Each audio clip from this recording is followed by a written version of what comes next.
Então, nessa ação penal 506.31.30.17, depoimento do senhor Marcelo Bahia Odebrecht. Senhor Odebrecht, o senhor está sendo acusado de um crime pelo Ministério Público Federal. Em condições normais, o senhor teria o direito ao silêncio. Se o senhor usasse esse direito ao silêncio, isso não lhe traria nenhum prejuízo. Mas é sabido que o senhor celebrou um acordo de colaboração com o Procurador-Geral da República, que foi homologado pelo Supremo Tribunal Federal, através do qual o senhor se comprometeu a dizer apenas a verdade perante a Justiça. É isso mesmo, senhor Marcelo?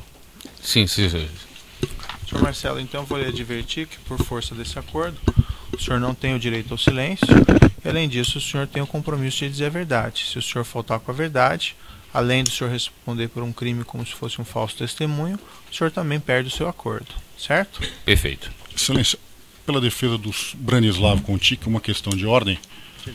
Além daquela contradita de hábito que me reservou o direito de não fazer, porque Vossa Excelência já conhece, simplesmente gostaria de reiterá-la, a questão de que a defesa tomou conhecimento recentemente de que o Ministério Público juntou elementos de prova aos autos referentes àquele sistema Drowsys e MyWebDay, ao que me consta, e desses documentos a defesa não teve ciência, o que compromete o exercício do direito de defesa na amplitude constitucional, além do que a par condicio fica desequilibrada, na medida em que o Ministério Público, tendo conhecimento desses elementos de prova, pode sobre eles fazer pergunta aos interrogandos e a defesa não. Então a defesa de Branislav suscita essa questão de ordem, até para que não se alegue preclusão, e requer, com fundamento nestas razões jurídicas, o adiamento de todos os interrogatórios nestes autos, até que estes elementos de prova venham para os autos e sejam de conhecimento da defesa de todos os acusados. É o que fica requerido, sempre com o mais elevado respeito, Excelência. Pela defesa de Luiz Inácio Lula da Silva, Excelência, gostaria de registrar que o sistema MyWebDay e Drowsys é referido na denúncia que foi apresentada em 14 de dezembro de 2016. Posteriormente, a notícia aqui nos autos de que em março de 2017 a empresa Odebrecht firmou um acordo de leniência e entregou esse sistema, ou uma parte desse sistema, ao Ministério Público. Inclusive, Vossa Excelência homologou o acordo em 22/5/2017. A defesa do ex-presidente Lula pediu acesso a esses sistemas no dia 7 de julho deste ano. O Ministério Público disse que não tinha acesso na petição de 11 de julho deste ano, depois reiterou na petição de 19 de julho. Em 28 de julho, o Ministério Público volta aos autos, numa versão afirmando que teve sim acesso ao sistema Drowsys e teve acesso a parte do sistema MyWebDay. E, surpreendentemente, no dia 2, no último dia 2, junta aos autos um relatório de análise número 7, fazendo referência a esse sistema Drowsys, reconhecendo que o Ministério Público tem acesso desde o dia 28 de março de 2017, é o que consta nas folhas 2, e dizendo que essa análise foi feita unilateralmente pelo Ministério Público com a ajuda do colaborador Fernando Migliaço da Silva. Tenho conhecimento que Vossa Excelência já apreciou o pedido feito pela defesa na última sexta-feira. Mas, diante da gravidade desses fatos, que, como já dito aqui, implica evidente prejuízo à defesa, nós reiteramos o pedido para que seja suspensa esta audiência, assim como os demais interrogatórios, porque, como eu disse, são elementos que estão aqui referidos nos autos pelo Ministério Público desde o dia 14 de dezembro de 2016. E o Ministério Público tem conhecimento desse material desde março de 2017. Então a defesa não pode, sem ter acesso a esse material, poder exercer o seu trabalho. Registro a Vossa Excelência em complementação que às 13h30, diante da negativa de Vossa Excelência, nós impetramos um habeas corpus perante o TRF4, a fim de ver reconhecido esse direito. Não é a primeira vez que a defesa do ex-presidente Lula tem o seu direito cerceado, isso já foi reconhecido pelo TRF4, inclusive, e neste momento, diante desses fatos aqui, dessas datas que eu coloco a Vossa Excelência, eu pediria que houvesse a reconsideração em atenção à garantia da ampla defesa e da paridade de armas. Vossa Excelência, me permite? Claro, por gentileza. Inicialmente, Público, com relação à referência feita na denúncia aos sistemas Drowsys e MyWebDay, esta referência dá-se em função da colaboração da colaboradora Maria Lúcia Tavares ao Ministério Público, com base em seus diversos termos de depoimento e de declaração que estão referidos na denúncia. Esse é o conhecimento do Ministério Público com relação à existência desses sistemas e a descrição feita pela colaboradora. No que concerne ao sistema Drowsys, este que foi obtido por extração de dados armazenados em servidor localizado na Suécia, portanto na cidade de Estocolmo. Esse foi apresentado ao Ministério Público Federal e está custodiado na Procuradoria-Geral da República desde março de 2007.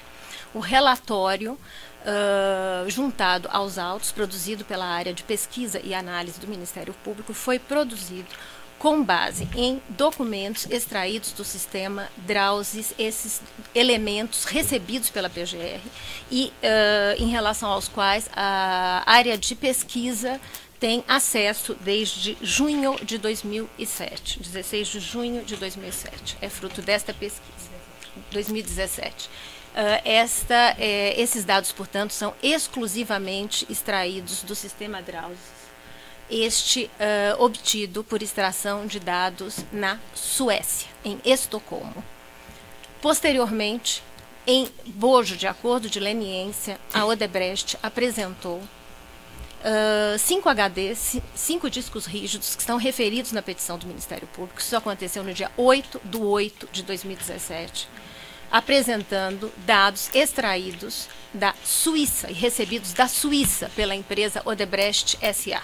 Esses elementos estão sendo objeto, e aí é uma cópia do Drowsys da Suíça e do MyWebDay da Suíça. Não há nenhum elemento nestes autos que tenha sido extraído de sistema MyWebDay da Suíça, e portanto de sistema MyWebDay, porque este é provindo da Suíça, nem de sistema Drowsys da Suíça.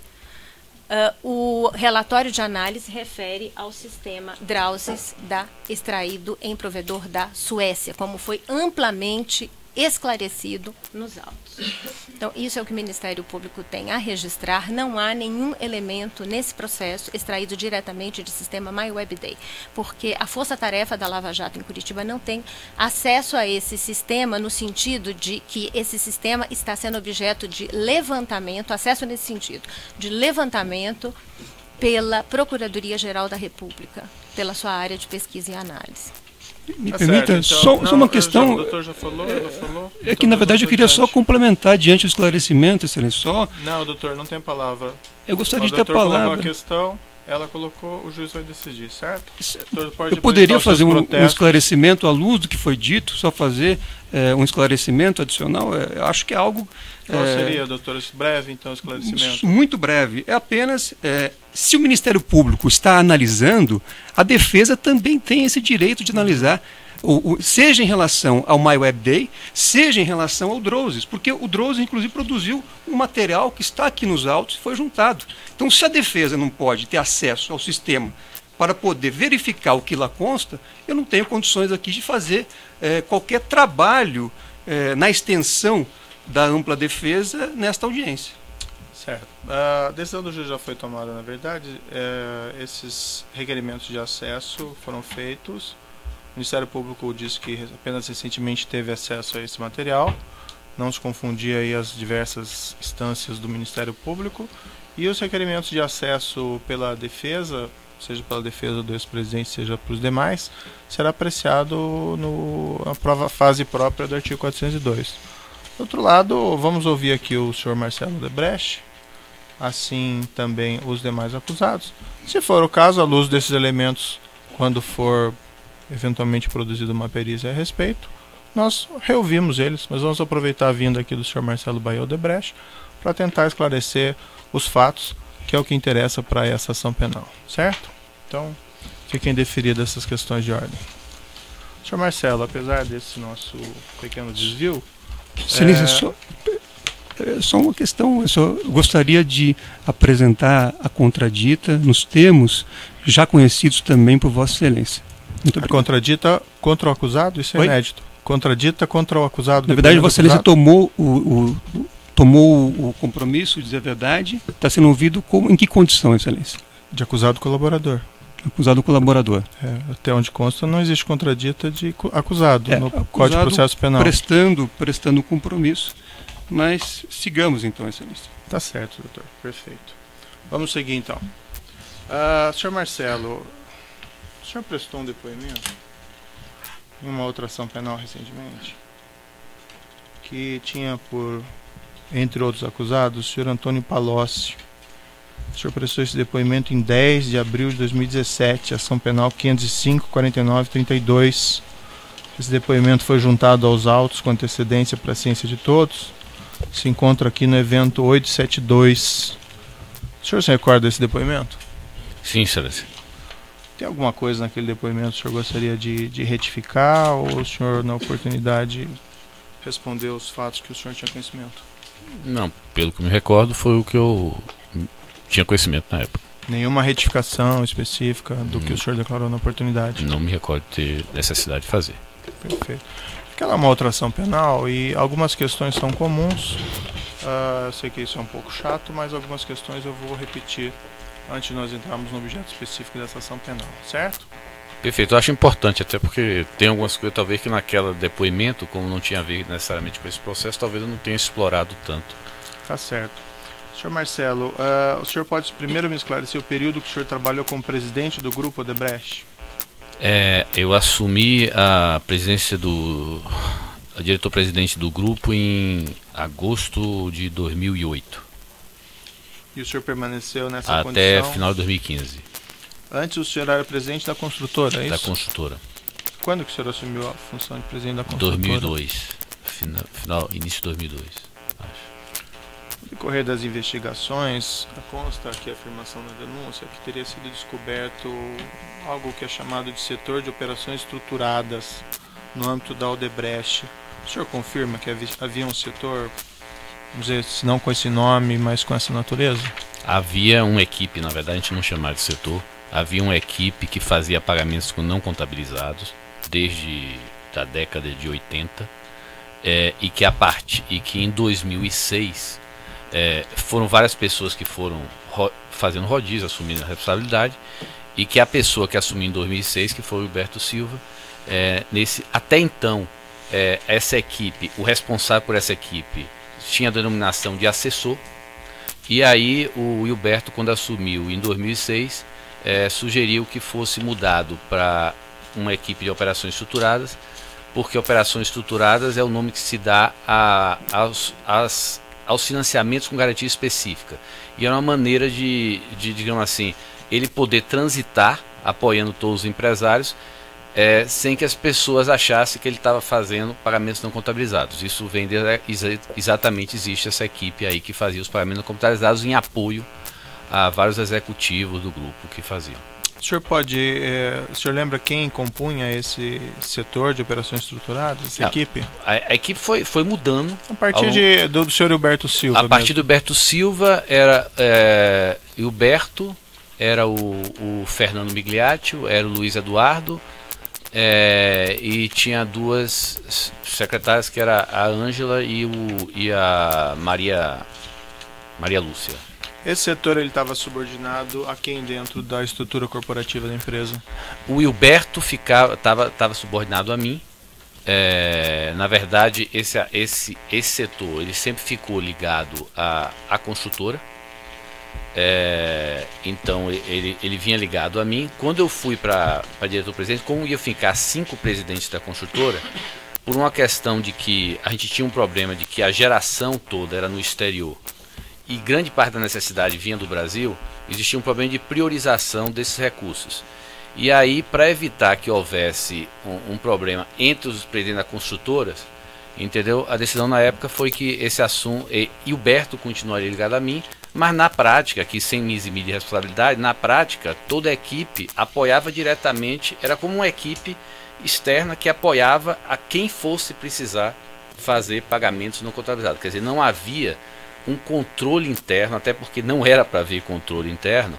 Essa questão, inclusive, que se fala no sistema Drauzes, o sistema Drauzes era desconhecido por todos até fevereiro, até havia busca e apreensão. Quer dizer, só quem sabia desse sistema e desses registros era a equipe do Humberto, inclusive porque a orientação era não se fazer registro. O senhor mesmo não sabia, então? Não, nem eu, e eu acho que nenhum dos empresários, porque foi uma surpresa geral, até porque o sistema era justamente não haver registros. Perfeito.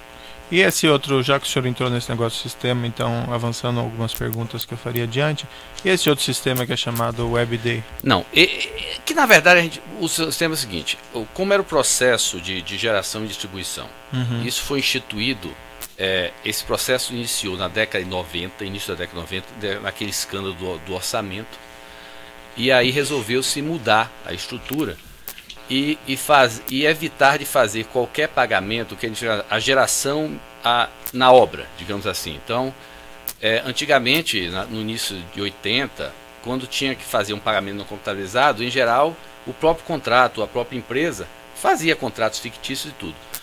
Com o problema que teve lá em 91, 92, se decidiu fazer um processo onde a geração era descasada da distribuição, digamos assim. Então, como era o processo que havia?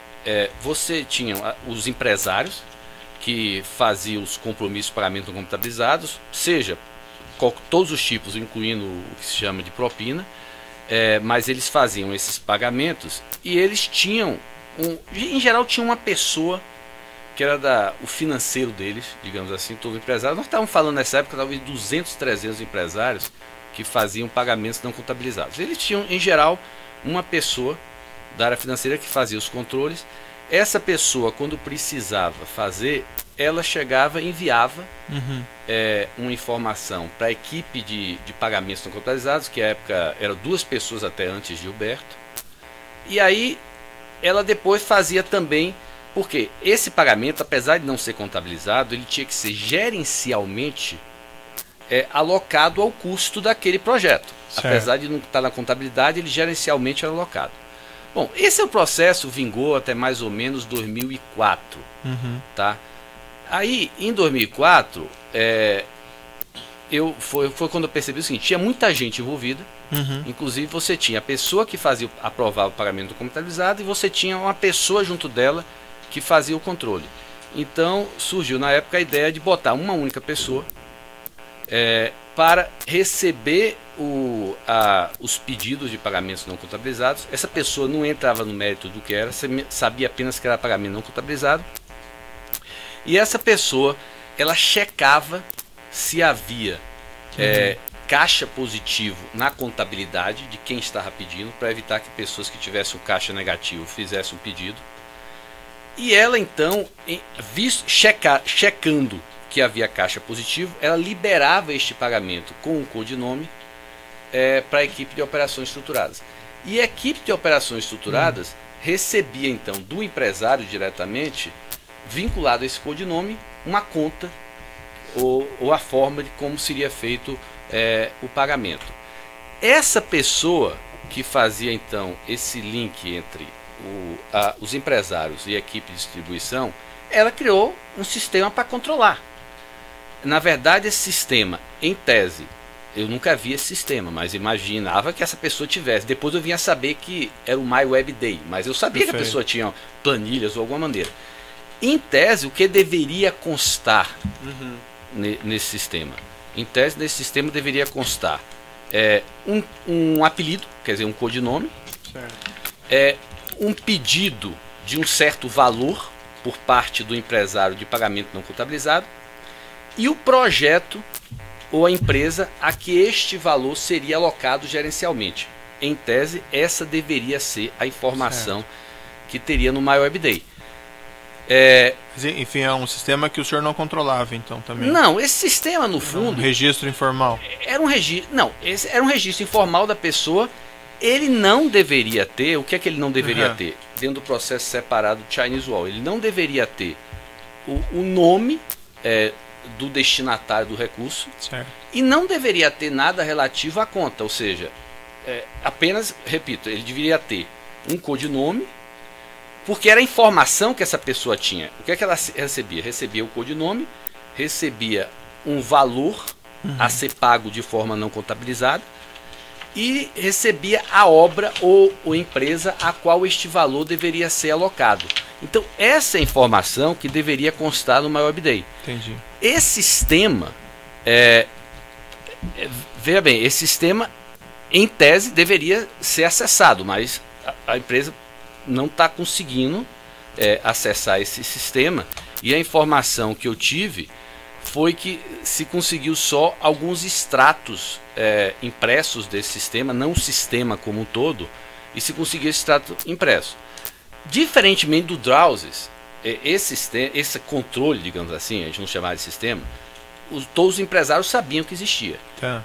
Na questão do Drowsys é um pouco diferente. O Drowsys ninguém sabia que existia, o que todo mundo achava que existia era um sistema de comunicação sigiloso, que em tese era tipo aquele sistema, na hora que depois você se comunicar, apagava-se. Ninguém sabia que havia esse registro. Esses registros do Drowsys eram feitos pela equipe do Gilberto, sem dar conhecimento a ninguém. Eles são da equipe dele. Agora, o que se verificou depois foi que esse sistema eles têm as informações sobre as contas, sobre o destinatário, inclusive informações que não deveriam estar na mão dessa equipe, mas estava. Então, é o que eu digo, esse sistema, na verdade, eu mesmo tive a oportunidade de ver esse material quando da minha colaboração. São páginas e páginas de informação que, sem que o empresário que tenha feito o pagamento possa avaliar e filtrar, é difícil. É difícil avaliar. Não adianta nada ninguém receber nenhuma defesa, nenhuma acusação, receber. É um overload de informações. Então, o que cada um tem que fazer no âmbito do seu processo é filtrar aquelas informações que são relevantes e tentar, que é o que eu procurei fazer agora nesse processo. Perfeito. Senhor Marcelo, ainda prosseguindo, esse setor de operações estruturadas, o senhor mencionou que fazia pagamentos não contabilizados. Entre esses pagamentos não contabilizados, encontrava-se também pagamento de vantagem devida para agentes públicos? Sim. Para agentes políticos também? Também. Caixa 2 também? Também. Tem algumas coisas que em tese não era para ocorrer. Por exemplo, não deveria haver... A gente sabia que tinha cancelamento para Caixa 2, a gente sabia que tinha pagamento, vantagens devidas para campanhas. O que não deveria ter ocorrido e ocorreu era pagamento para o que o sistema financeiro chama de PEPs, quer dizer, Political Exposed People. A orientação era não ter, até porque isso colocava em risco. Então, na verdade, se sabia que estava se fazendo pagamento, mas, por exemplo, deveria ter sido para o marqueteiro da campanha ou para alguém. Pagamentos para PEPs, a orientação era não ter. Não fazia diretamente isso. Exato. É porque, por mais errado que seja também, da maneira que nós racionalizávamos, uma coisa era fazer um apoio político, outra coisa era pagar a pessoa diretamente. Então não deveria haver pagamentos para PEPs, mas sabia-se que havia pagamentos que indiretamente acabavam nas pessoas, mas não deveria. Então foi surpresa nossa quando a gente descobriu que houve uma indisciplina e vários fizeram pagamentos direto a PEPs, entendeu? O senhor mencionou que os executivos tinham uma autonomia em realizar esses pagamentos, mas alguns pagamentos o senhor mesmo ordenou também, não foi? Eu ordenei os pagamentos relativos a toda o que a gente chama da planilha italiana, planilha pós-Itália, e teve mais uns 2 ou 3 pagamentos que era da minha relação, porque Las Vegas, teve um para a campanha de São Paulo. Então, basicamente foram esses. E eu me recordo que em 2004, 2005, 2006 teve alguns pagamentos não contabilizados que eu, sem entrar em detalhe, aprovei pela falta de caixa. Certo. Esses pagamentos feitos a esses agentes públicos ou políticos, havia pagamento em contas no exterior? Sim, havia pagamento em contas no exterior e em espécie. Inclusive a própria... Nesse meus pagamentos que eu autorizei, tinham pagamentos no exterior e pagamentos também em espécie. Naquele processo já julgado em que houve identificação de pagamentos por esse setor, a agentes da Petrobras, como Paulo Roberto Costa, Pedro Varusco e Renato Duque, a uma série de empresas offshores que não estão em nome, que não tem por beneficiário a Odebrecht, mas que realizaram depósitos nas contas dessas pessoas. Como que funcionava esse pagamento? O senhor pode ou o senhor tinha a informação como eram feitos os pagamentos? Como deveria ter funcionado e como funcionou. A orientação, quando esse sistema foi estruturado, era que a pessoa que estava coordenando esse pagamento controlado, quer dizer, a Iberto e a equipe, eles não deveriam participar, nem direta nem indiretamente, da abertura de nenhuma conta. Certo. Fora o que a gente chama, é o primeiro nível. O que é o primeiro nível? É aquele nível que faz a geração para planejamento fiscal.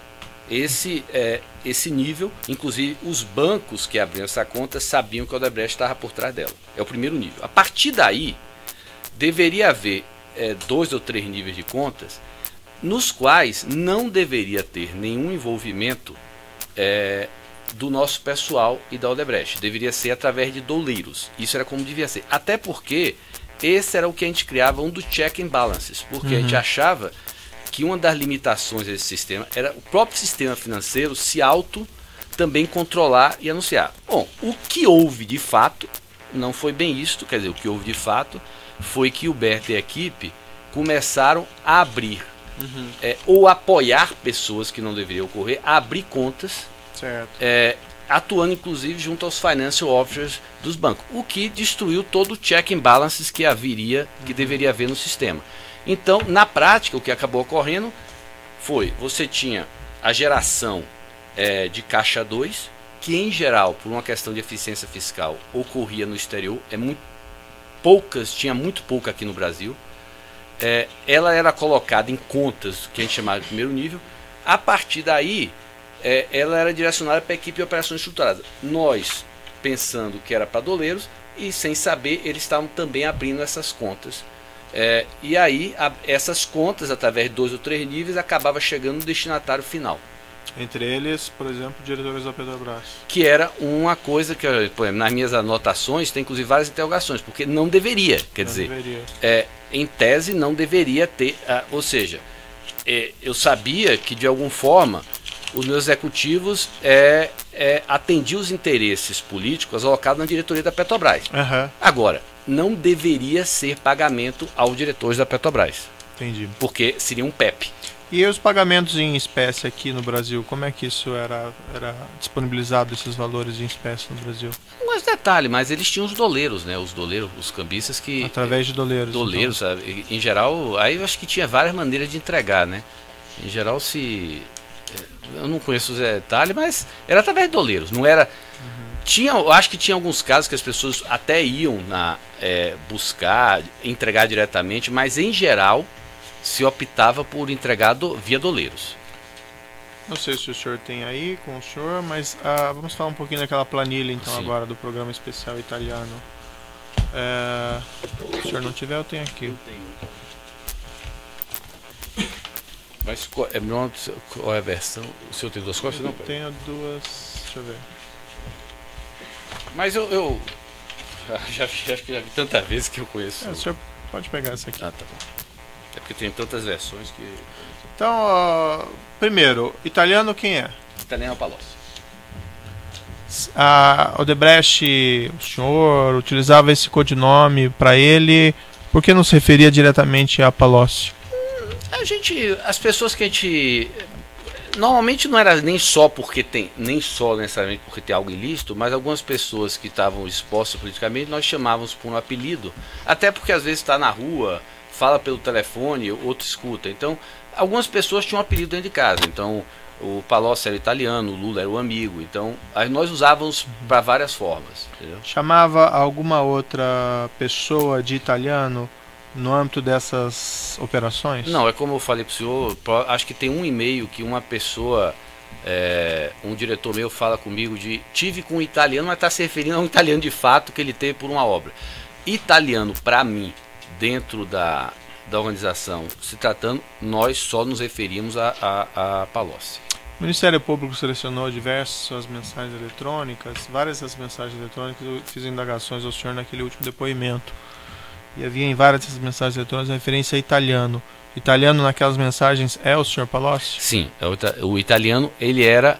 O Palocci foi até 2011 o nosso principal interlocutor, seja meu, seja do meu antecessor na presidência da Holding. Ele foi o principal interlocutor junto ao governo, até 2011. Também nessa planilha tem um outro codinome que é Pós-Itália. Quem que é Pós-Itália? O Guido Mantega. E o senhor se referiu agora há pouco já, mas perguntando expressamente, quem que é amigo nessa... Amigo é o Lula. O senhor poderia me relatar sinteticamente a natureza dessa planilha? Bom, essa planilha, ela tem, basicamente, ela nasceu em 2008, comigo pelo menos, quer dizer, eu não sei que tipo de controle meu antecessor tinha, mas quando veio um pedido do Palocci, porque a partir de quando eu assumi a presidência da Holding, eu comecei a ter uma interlocução mais frequente com ele. E ele veio me fazer um pedido para campanha municipal de 2008, de algumas campanhas municipais que o João Santana estava tocando. E eu disse que eu não me envolvia em campanha municipal, que isso cabia aos meus delegados, e que eu só me envolveria em campanha presidencial. E no final a gente acabou combinando o seguinte, que qualquer coisa que eu adiantasse para eles até seria por conta do valor que eu acertaria, seria deduzido do valor que eu acertaria para a campanha presidencial de 2010. Aí começou a ter esse tipo, na verdade começou a ter alguns pedidos dele, como a maior parte dos pedidos tinham a ver, e era expectativa, com o João Santana. Eu descobri que internamente a pessoa que conhecia João Santana e Mônica era o Hilberto, e portanto ele acabou, até para facilitar também o encontro de contas, porque muitas vezes as empresas que iam fazer o compromisso de pagar não eram necessariamente aquelas que faziam o pagamento, por causa desse encontro de contas. E para a questão do conhecimento de João e Mônica, eu coloquei o Hilberto para fazer. Não é porque o Hilberto era responsável por operações estruturadas, mas pelo conhecimento que ele tinha de João e Mônica. Então ele acabou começando a fazer esse controle. Bom, nessa planilha, ela teve 2 pedidos de solicitação de contrapartida específica, que veio o primeiro do Guido, o segundo do Paulo Bernardo, com conhecimento e autorização de Palocci, que eu detalho nos meus anexos, e que esses pedidos de contrapartida específica, eles montaram 114 milhões, que foi 64 milhões... Quando o senhor fala milhões de reais ou dólares? Milhões de reais, 64 milhões referente a uma negociação de uma linha de crédito e 50 milhões relativo ao refis da crise. Perfeito, eu vou lhe interromper um minutinho pelo tamanho do áudio aqui.